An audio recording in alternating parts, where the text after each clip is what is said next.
Baik, Assalamualaikum warahmatullahi wabarakatuh. Teman-teman berbagi bercerita, mohon maaf karena tadi terkendala jaringan. Sepertinya jaringan saya lumayan bermasalah ya. Mohon maaf ya teman-teman, karena lagi-lagi itu di luar dari kendali saya. Ketika sudah berurusan dengan jaringan, saya tidak tahu harus berbuat apa. Nah, kita tunggu lagi ya Kak Dino buat join untuk kita lanjutkan pembahasan yang tadi.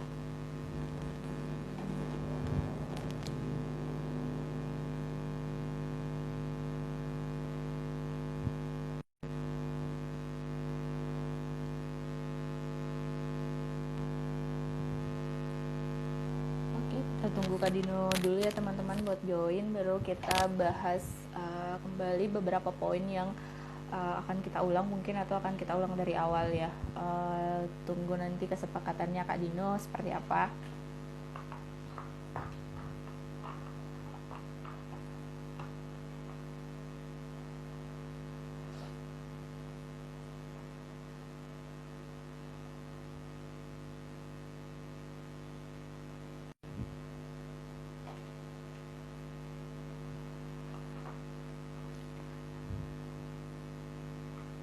Nah, mungkin sembari oke, ini Kak Dino sudah join kembali.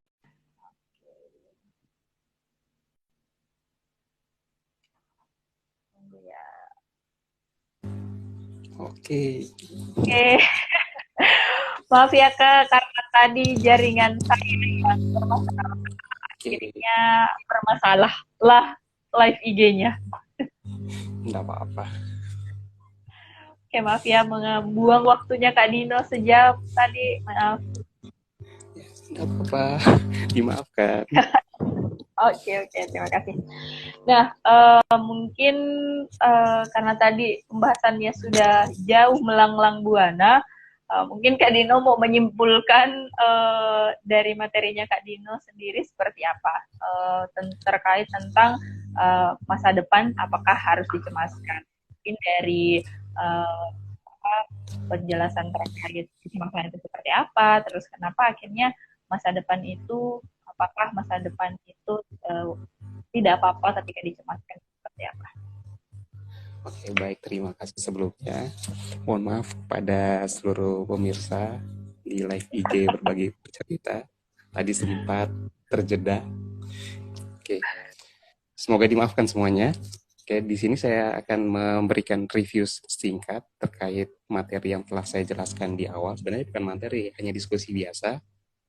Pertama itu memang kecemasan antisipatory itu, atau memang saya mengantisipasi terkait masa depan saya seperti apa. Ini sebenarnya bukan diagnosis umum ya di dalam dunia psikologis, tapi memang ini hanya memang termaksud kecemasan-kecemasan biasa.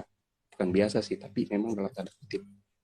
Oke, kalau dikatakan bahwa saya mencemaskan masa depan itu apakah iya atau tidak, ya sebenarnya sebagai manusia biasa pasti kita mencemaskan terkait masa depan kita. Namun di sini ada batasan-batasan yang perlu kita ingat, bahwa kecemasan itu tidak sampai membuat diri kita itu ya menjadi tidak tidak apa namanya tidak memiliki suatu suatu apa kesehatan yang baik. Dalam artian ini kesehatan bukan hanya kesehatan fisik aja, tapi kesehatan mental juga kita. Kenapa saya katakan seperti itu? Kalau memang kecemasan kita itu mengganggu aktivitas kita, kemudian keseharian kita, kita tiba-tiba mau tidur itu sudah susah tidur, kita mau beraktivitas bertemu dengan teman-teman kita tidak mau bertemu, ya itu berarti ada batasan memang di situ bahwa diri kita itu sudah ada tanda-tanda gangguan yang memang perlunya itu kita memerlukan bantuan kepada orang-orang yang memang bisa membantu kita. Terutama di sini ya saya sarankan untuk pergi ke profesional seperti itu. Terus apa Nah, lagi? nah itu mungkin reviewnya Kak Dino Singkat lah. terkait review singkat terkait kecemasan itu sendiri seperti apa. Jadi bahasa sederhananya kecemasan itu ketika sudah mengganggu uh, cemas itu wajar. Cemas itu wajar. Ketika kita mencemaskan sesuatu hal itu wajar, tapi tidak wajar atau menjadi sesuatu yang hal abnormal ketika itu sudah mengganggu psikis kita, mengganggu fisik kita, mengganggu sosial kita. Nah, itu sudah menjadi tidak wajar. Nah, ketika sudah seperti itu, sebaiknya teman-teman ke profesional untuk membantu menyelesaikan permasalahan yang sedang teman-teman hadapi, itu seperti itu. Nah, sebenarnya tadi Kak Dino sudah menceritakan pengalamannya Kak Dino, tapi ya balik lagi ya, ini karena terkendala jaringan, ketika berurusan dengan jaringan, ya saya mohon maaf. Nah, tadi kan terus sekarang Kak, kan itu wajar ya. Nah, bagaimana sih cara kita untuk meminimalisir agar dari yang wajar itu menjadi sesuatu hal yang tidak akhirnya tidak wajar. Bagaimana cara kita agar tidak sampai ke tahap tidak wajar itu? Oke, jadi sebenarnya gini, ketika ada kecemasan kan biasanya ada rasa takut nih. Di situ ada dua pilihan bagi reaksi tubuh kita yang alamiah. Kita melawan atau kita memang kalah dengan keadaan itu. Nah, ini saya kasih bahasa sederhana, kita melawan atau kita memang mengalah dengan keadaan itu. Kita melawan ini bukan kita dengan fisik ya melawannya, tidak seperti dalam artian melawan ini kita menyiapkan diri kita, menyiapkan mental kita untuk menghadapi kondisi atau keadaan tubuh diri kita yang memang di situ merasa bahwa saya ini mencemaskan masa depan saya, seperti itu. Kalau ditanya bagaimana caranya, hal yang memang itu sebenarnya reaksi tubuh alamiah atau kewajaran bagi kita ketika memang menghadapi kecemasan untuk masa depan, kita minimalisir. Ya pertama kita memang harus yakinkan bahwa saya itu mampu untuk bisa bertahan dalam kondisi ya keadaan seperti ini. Dalam artian begini, permasalahan yang kita hadapi itu kan masalah yang akan datang. Sebenarnya saat ini yang perlu kita pikirkan adalah ya hal-hal apa saja, solusi-solusi apa saja yang bisa kita persiapkan untuk bisa menghadapi permasalahan-permasalahan yang akan depan. Yang kedua, kita itu harus menyadari potensi-potensi diri kita.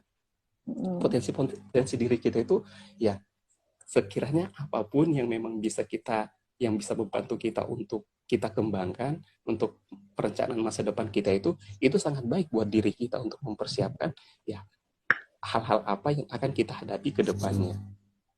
Yang selanjutnya yang perlu kita lakukan adalah memang di sini kita itu harus bisa mencari support system kita, di mana itu akan membantu kita dalam menghadapi permasalahan-permasalahan ke depannya. Dan yang selanjutnya itu adalah kalau memang tadi kalau umpamanya di sini kita melawan sudah merasa tidak bisa melawan nih, ya kalau kita sudah merasa bahwa saya menyerah, saya tidak bisa berbuat apa-apa lagi dengan kondisi tubuh saya, ya saya sarankan untuk mencari profesional untuk apa? Membantu kita bisa menceritakan permasalahan kita. Umpamanya kita merasa bahwa saya punya teman nih yang bisa memang mendengarkan curhatan saya, cerita saya, itu silahkan kayak gitu. Namun ketika mau cari yang profesional, bisa pergi ke universitas yang punya lembaga layanan konsultasi psikologis, atau memang pergi ke rumah sakit atau puskesmas yang menyediakan itu juga, atau praktek-praktek yang ada di daerah terkait layanan psikologi. Dan kemudian ada juga di aplikasi, kalau kita main smartphone itu sudah banyak sekali aplikasi-aplikasi terkait layanan psikologis yang bisa membantu kita terkait permasalahan-permasalahan psikologis. Ya, seperti itu Kak. Iya. Nah, teman-teman tadi ya yang dijelaskan Kak Dino terkait gimana cara kita dari kecemasan normal ya, tidak sampai ke kecemasan yang abnormal ya. Kita harus mengenali potensi diri, harus mencari support system. Karena kenapa? Ketika kita mengenali potensi diri kita, itu akan justru jauh lebih baik. Karena kita bisa mengetahui diri kita itu seperti apa, kemampuan kita sampai di mana. Jadi misalnya kita menginginkan masuk, contohnya saya pengen masuk ke kedokteran. Ternyata saya tidak tahu potensi saya seperti apa. Itu justru akan membuat saya menjadi cemas. Akankah saya bisa menjalani kedokteran ini ketika saya masuk kedokteran? Tapi ketika saya mengetahui potensi saya, saya memang punya potensi untuk bisa masuk ke kedokteran. Nah, itu justru akan membantu saya ketika masuk ke kedokteran. belajar dalam kedokteran itu seperti ini karena itu sudah sesuai sama potensi atau apa yang saya miliki, kemampuan yang saya punya seperti itu.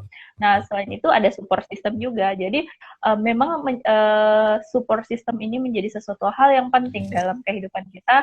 Kenapa? Buat membantu kita ketika misalnya kita down, kita jatuh, ada yang menguatkan. Ya nggak apa-apa, kamu kalah, nggak apa-apa ketika kamu gagal saat ini. Tapi akan suatu saat nanti kita nggak tahu kamu mungkin akan sukses seperti itu. Jadi support system itu menjadi sesuatu hal yang penting ya teman-teman dalam kehidupan kita. Nah, Kak, sudah dijelaskan terkait itu ya, terkait bagaimana agar dari kecemasan normal itu tidak menjadi abnormal. Nah, Kak, pertanyaan selanjutnya, bagaimana ketika support system kita, contohnya di sini ketika keluarga ya, ketika saya pengen masuk kedokteran tapi keluarga tidak mendukung, misalnya saya mau pengen masuk dokter, terus ternyata menginginkan saya menjadi seorang pramugari. Nah, apakah saya harus mengikuti keluarga atau mengikuti diri saya sendiri yang saya rasa saya lebih kompeten ketika di kedokteran daripada di pramugari itu? Bagaimana Kak menanggapi itu? Oke, nanti ini pertanyaan dari Ibnu Al-Yasar dicatat ya. Tadi sempat iya. sempat Oke. tertunda. Oke. Nanti ya Kak dijawab. Jadi untuk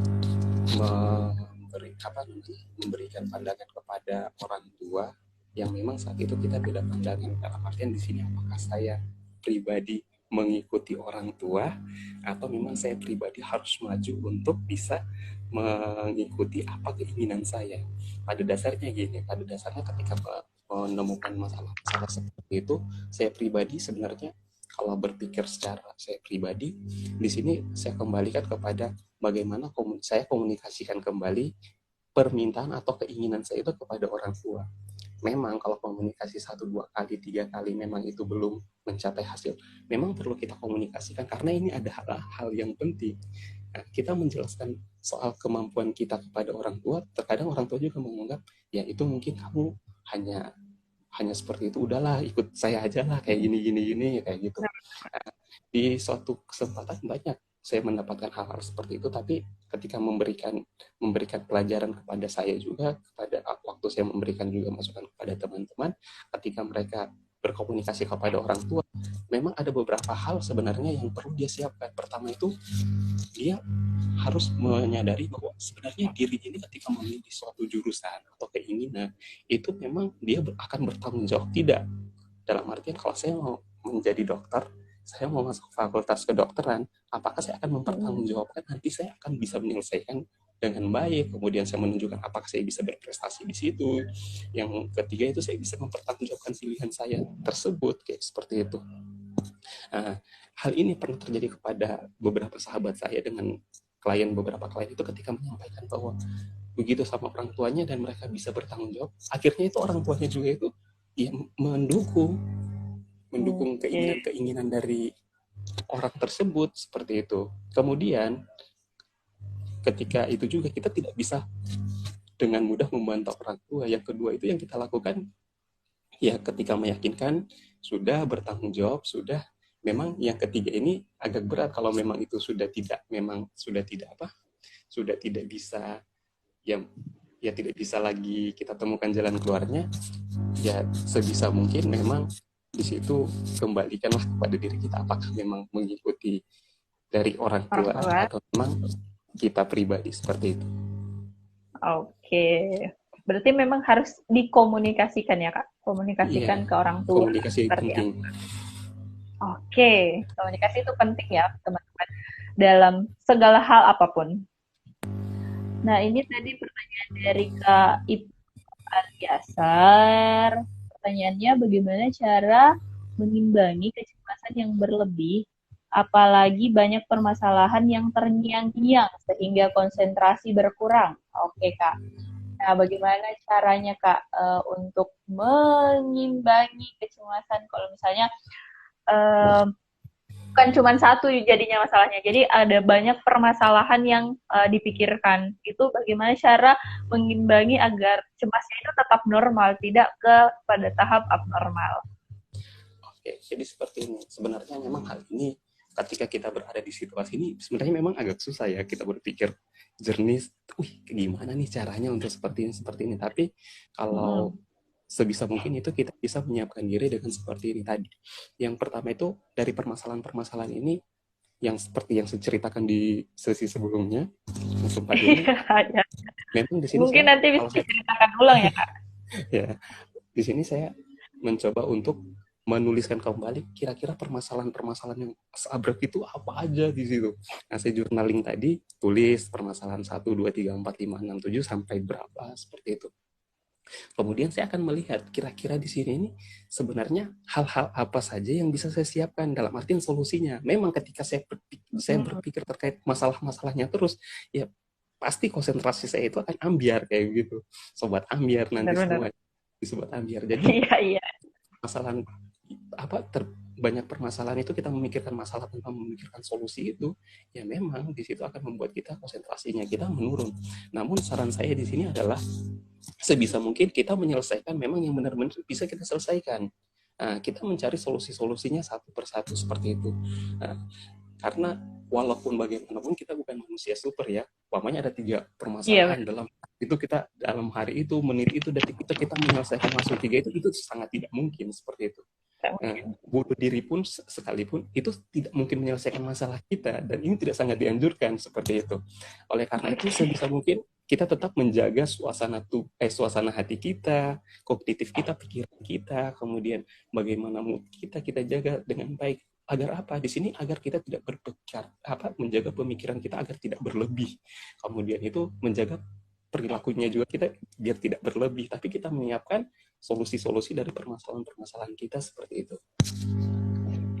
Oke, nah seperti itu Kak Ibnu jawaban dari Kak Dino.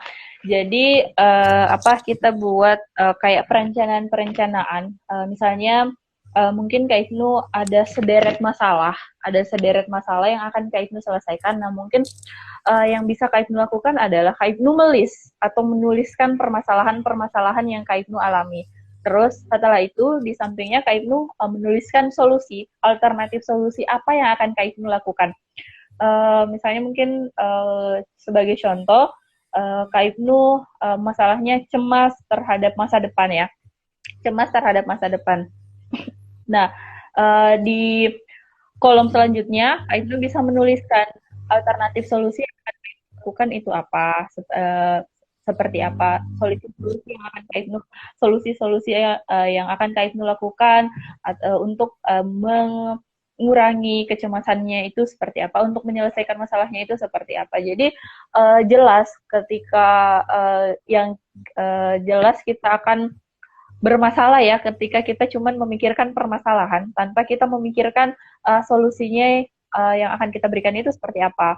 Nah, makanya ketika kita punya punya permasalahan, kita juga sebaiknya punya alternatif solusi yang akan digunakan untuk menyelesaikan permasalahan tersebut itu seperti apa. Nah, mungkin itu bisa Kak Ibnu gunakan nanti atau setelah sesi ini Kak Ibnu bisa mulai menuliskan permasalahan-permasalahan yang sedang Kak Ibnu alami.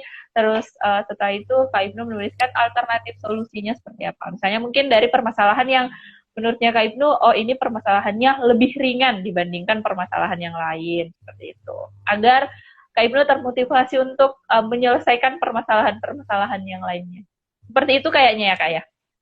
Yes, seperti itu kira-kira.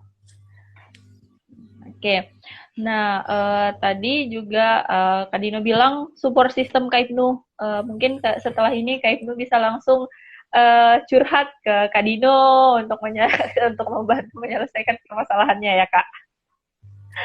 Karena Kak Dino tadi sudah menjelaskan bahwa support system itu penting, jadi bisa langsung ke Kak Dino sebagai support systemnya Kak Ibnu. Nah, iya penyimak makasih. Iya Kak Ibnu sama-sama. Nah, Kak Din, pertanyaan selanjutnya Uh, Berarti kecemasan terhadap masa depan ini menjadi sesuatu hal yang wajar saja atau memang tidak menjadi sesuatu hal yang tidak wajar, Kak? Oke, sebenarnya jawabannya itu kalau kita jawab satu iya, ada penjelasannya. Kalau tidak juga ada penjelasannya kayak gitu. Kalau kita bilang wajar, ya wajar. Karena setiap manusia itu akan mencemaskan segala sesuatu yang memang belum dilakukan ke depannya, seperti apa dirasakan antisipatori tadi, antisipasi untuk menjalani kehidupan selanjutnya. Namun kalau umpamanya itu sudah berlebih dan memang itu mengganggu aktivitas sehari-hari kita atau keberfungsian dalam kehidupan kita, wah itu sudah dikatakan itu memang itu sebenarnya jangan cuma seperti itu. Sehingga wajar saja ketika kita menjadikan suatu kecemasan masa depan itu sebagai pengingat kita untuk meningkatkan bagaimana soft skill kita ke depannya, untuk mempersiapkan soft skill kita, kemudian menyiapkan solusi-solusi dari permasalahan-permasalahan kira-kira apa yang akan saya lakukan ke depannya ketika saya memiliki masalah melanjutkan kuliah, melanjutkan studi, atau memang pekerjaan selanjutnya itu bagaimana caranya saya bisa untuk bisa keterima, dan ketika saya keterima bisa mengembangkan diri dan bisa membangun diri saya secara lebih baik seperti itu. Oke, nah itu tadi ya apa yang sudah dijelaskan Kak Dino. Nah tadi Kak Dino ada pengalaman, mungkin Kak Dino bisa menceritakan kembali pengalaman yang tadi yang sudah Kak Dino. Ya, boleh ya Kak. Jadi sebenarnya, teman-teman yang baru bergabung ini saya ingatkan kembali, tadi sebenarnya sudah banyak kita bercerita Iya, betul. Kemudian kita buat kembali sebagai pengingat bahwa saya juga dulu itu punya pengalaman bahwa ketika menghadapi masa depan itu saya mencemaskan. Kenapa saya cemaskan itu? Ketika saya lulus kuliah S1, jurusan saya psikologi, di situ itu saya tuh merasa bahwa kira-kira nanti apa yang akan bisa saya lakukan dengan ijazah psikologi ini yang sudah ada di tangan seperti itu. Sebenarnya sudah banyak yang saya coba kemana, tapi di situ merasa bahwa kok ini tidak cocok, kok mau kerja di sini tidak cocok, kayak seperti itu. Kemudian saya merasa bahwa bagaimana ya untuk melanjutkan lagi. Saya memilih di situ ada salah satu pelatihan terkait pelayaran. Memang itu jauh sekali dengan jurusan saya. Nah, saya mau mengambil dasar untuk menjadi seorang pelaut lah. Nah, di situ saya udah keterima, ada dari program Kementerian Perhubungan pada saat itu, ya sudah keterima, tinggal 1 hari sebelum melakukan pendidikan. Di situ saya merasa bahwa kayaknya dalam pilihan saya ini ada yang salah nih, gitu. Nah, di malam itu saya mencoba untuk merenung kembali. Ketika merenung kembali, saya mengambil sebuah buku itu, yaitu saya melakukan journaling. Yaitu memang di situ buku saya menulis permasalahan saya, kemudian saya seperti ini, seperti itu. Kemudian saya menulis ketika itu potensi saya seperti apa. Nah, di situ saya mendapatkan ternyata memang di sini hanya nafsu saya untuk ternyata saya ini mau melakukan pekerjaan ini bukan dari dalam hati saya, tapi saya bagaimana caranya hanya berpikir bahwa ya bisa mungkin saya secepatnya dapat uang seperti itu, sehingga memang di situ saya cepat kembali. Ketika di situ saya sudah melakukan itu, saya mencoba menata kembali perencanaan kehidupan saya. Ketika saya merencanakan kembali, ya saya berpikir bahwa ya saat ini saya punya kemampuan untuk lanjut kayak gitu. Itu dulu terngiang-ngiang itu punya lanjut. Ketika itu saya cari kampus untuk mendaftar kayak gitu. Nah, tiba-tiba keterimanya itu adalah di profesi dan psikolog klinis. Di situ muncul masalah kembali. Pertama itu saya merasakan bahwa pertama saya sudah terlalu tua untuk melanjutkan studi dibanding teman-teman saya ini kayaknya masih muda-muda kayak gitu. Dan pas saya masuk, ternyata overthinking saya terhadap itu ya terbantahkan. Kenapa terbantahkan? Ternyata memang di teman angkatan saya itu ada yang lebih tua dibanding saya. Dan yang membuat saya spektakuler perasaan saya pada saat itu bahwa ternyata teman-teman saya ini mampu memberikan saya motivasi bahwa sebenarnya kamu itu tidak tua, ada yang lebih tua, tapi kita walaupun tua itu semangat kita itu 45 kayak gitu, semangat kita untuk prestasi itu ada kayak gitu. Wah, di situ saya merasa terpukul tuh. Tapi ketika saya merasa terpukul itu ada lagi masalah nih kayak gitu. Masalahnya itu adalah dulu itu saya nggak pernah maksudnya mau konsentrasi klinis kayak gitu. Waktu S1 kenapa saya tiba-tiba masuk klinis, apakah saya bisa mengimbangi atau tidak seperti itu. Tapi memang di situ tadi saya mencoba untuk kembali meyakinkan diri saya, kemudian menguatkan diri saya untuk melakukan menjalani pendidikan itu. Kemudian yang lebih penting support system saya dari keluarga, kemudian dari teman-teman itu sangat membantu. Terima kasih kalau bisa saya sampaikan pada saat itu memang saya sangat dibantu. Ternyata di situ kecemasan saya kedua itu bisa saya jawab bahwa ternyata hal ini hanya memang overthinking dari saya seperti itu. Dan alhamdulillah saya bisa menyelesaikan pendidikan ya sampai sekarang ini. Dalam artian pelajarannya adalah di sini bukan membanggakan diri, bukan, tapi di sini ada pelajaran yang pada akhirnya saya mengambil sebuah pelajaran dari pengalaman itu adalah bahwa ya yang awalnya memang kita mencemaskan bahwa apakah saya bisa ya, apakah saya bisa ya. Kalau kita berfokusnya kepada solusi, kemudian kita mencari orang-orang yang bisa membantu kita, yang bisa memperkuat membagi energi positifnya kepada kita, saya kira itu bisa memberikan kita jalan atau memberikan hasil yang baik. Karena memang ketika kita yakin kalau umpamanya usaha-usahanya kita baik, segala sesuatu yang kita lakukan itu sudah memang maksimal, insya Allah hasilnya akan juga maksimal seperti itu.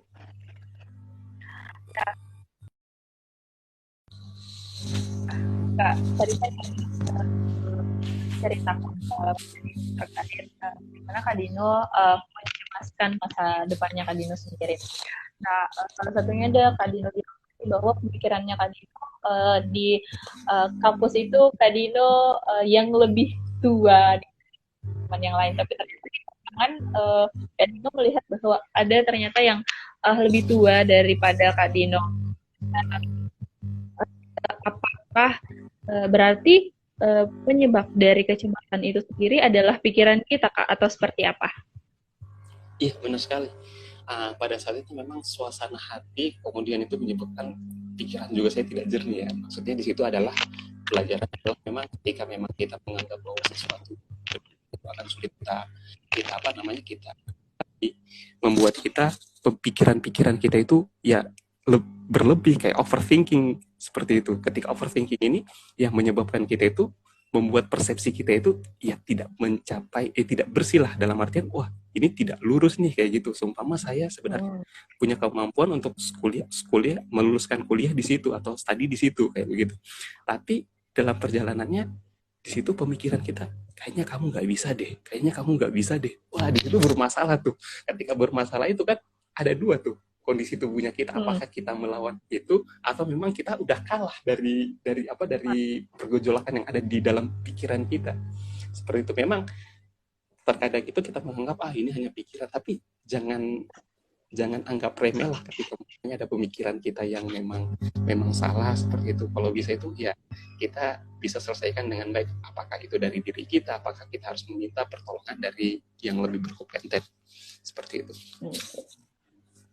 Nah, Kak,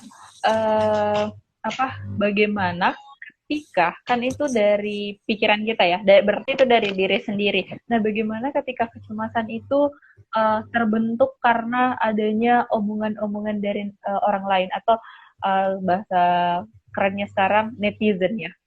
Itu bagaimana ketika netizen yang mencoba merusak, bagaimana ketika itu sumbernya dari luar, bukan dari dalam diri kita. Ya, pertama saya pastikan saya dulu jangan suka gibah ya, sehingga kita tidak dibicarakan orang. Tapi itu intermezzo. Begitu ya? Jadi seperti ini, sebenarnya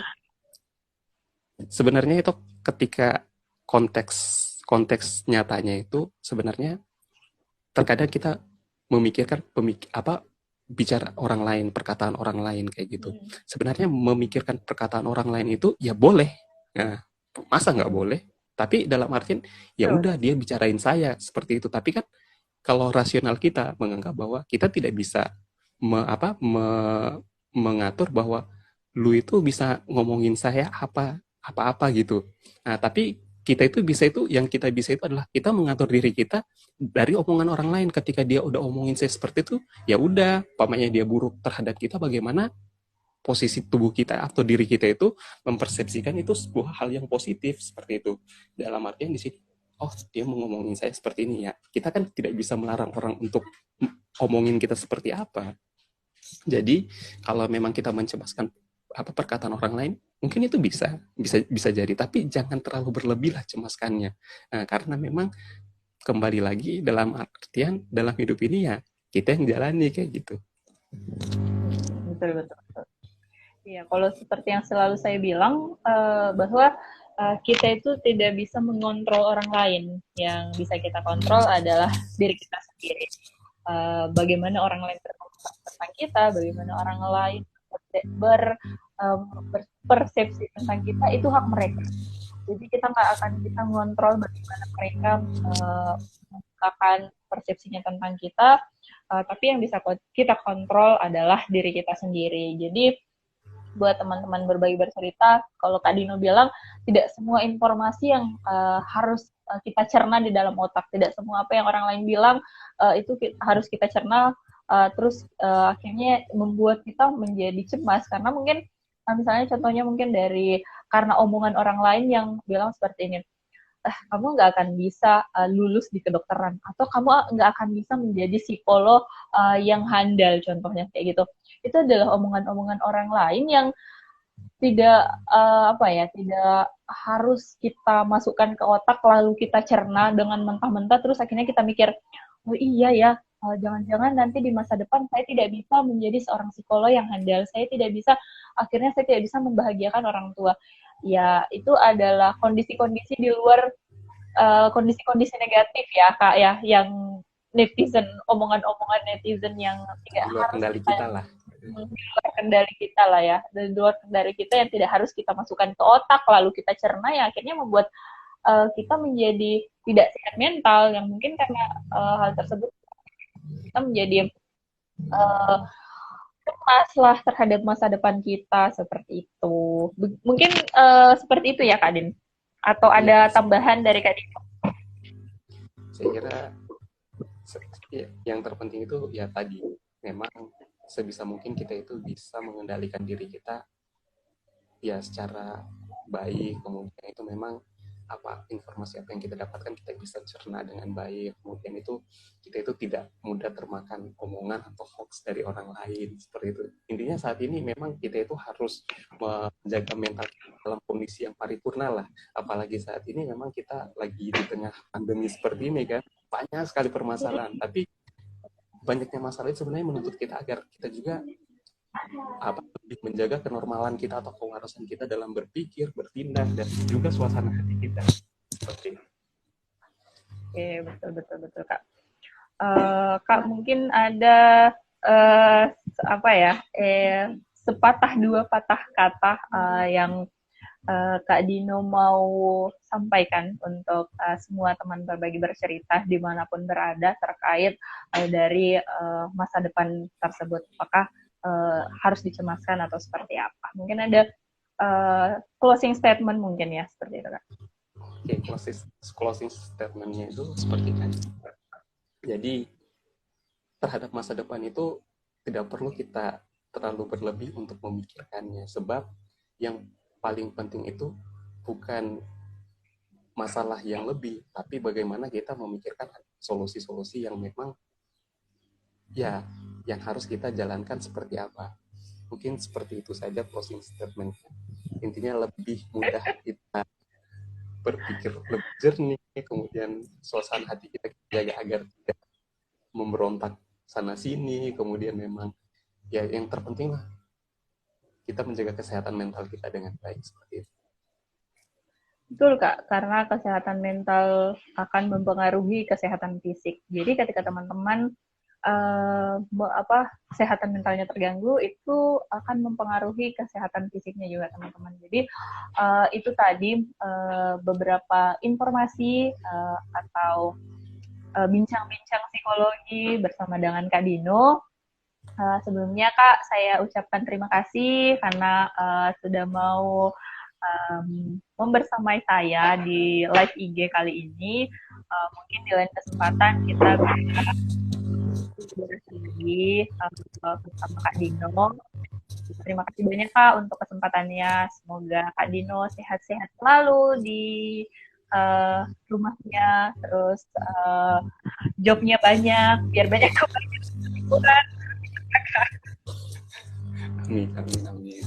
Ya, terima kasih juga kepada sahabat-sahabat berbagi bercerita, kemudian Kak Uya dan seluruh timnya. Terima kasih banyak. Semoga kita bisa diberikan kesempatan lagi untuk live bareng. Kemudian bagi teman-teman pemirsa juga di musim pandemi ini, ya tetap jaga kesehatan, kemudian tetap menjalankan prokes kesehatan dan tetap sehat mentalnya ya, jangan sakit-sakit. Betul, betul. Oke, oke. Oke Kak Dino. Dadah Kak Din. Assalamualaikum. Waalaikumsalam. Terima kasih Kak Husna. Sehat. Have a good day juga. Terima kasih. Ya, assalamualaikum. Makasih.